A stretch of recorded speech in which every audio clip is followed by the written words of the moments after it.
बिहार के नालंदा में बच्चों ने मिड डे मील में नमक मांगा तो बदले में नमक की जगह डिटर्जेंट पाउडर दे दिया गया। इसके बाद करीब 35 बच्चे बीमार हो गए और उन्हें अस्पताल ले जाया गया।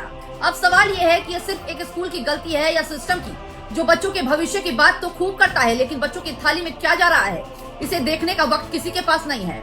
नूरसराय के मध्य विद्यालय पारसी में बच्चे स्कूल में मिड डे मील खा रहे थे। सब्जी में नमक कम लगा तो बच्चों ने नमक मांगा और यहीं से कहानी ऐसी पलटी कि नमक की जगह डिटर्जेंट पाउडर बच्चों तक पहुंच गया। फिर क्या था, बच्चों की तबीयत बिगड़ने लगी, किसी को उल्टी होने लगी, किसी के पेट में जलन होने लगी, किसी के पेट में दर्द होने लगा। तुरंत आनन फानन में देखते ही देखते करीब 35 बच्चों को अस्पताल में भर्ती कराया गया।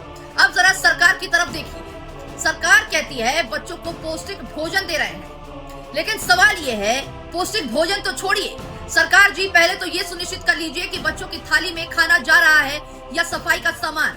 बड़े बड़े बजट, बड़े बड़े ऐलान और बच्चों के भविष्य के बड़े बड़े दावे, लेकिन जमीन पर हालात ये हैं कि एक चुटकी नमक की निगरानी भी सिस्टम सही से नहीं रख पा रहा है।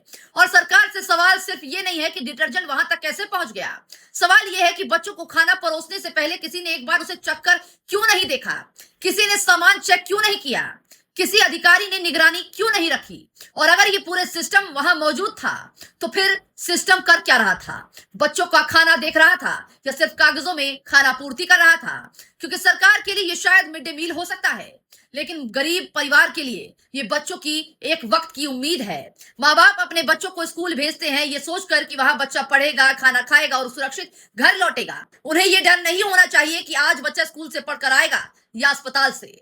हाँ, प्रशासन ने खाने के सैंपल जांच के लिए भेजे हैं, पूरी सच्चाई जांच के बाद ही सामने आएगी। लेकिन अगर जांच में डिटर्जेंट पाउडर वाली बात सही निकलती है तो सरकार को सिर्फ किसी एक कर्मचारी को पकड़कर मामला खत्म नहीं करना चाहिए, क्योंकि एक कर्मचारी की गलती हो सकती है, लेकिन इतनी बड़ी लापरवाही के पीछे पूरे सिस्टम की जवाबदेही भी तय होनी चाहिए। सरकारें कहती हैं बच्चे देश का भविष्य है, तो फिर उसी भविष्य की थाली में इतनी बड़ी लापरवाही कैसे और क्यों हो गई?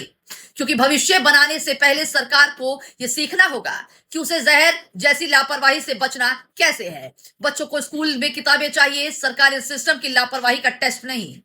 आपको क्या लगता है? अपनी राय जरूर दीजिएगा।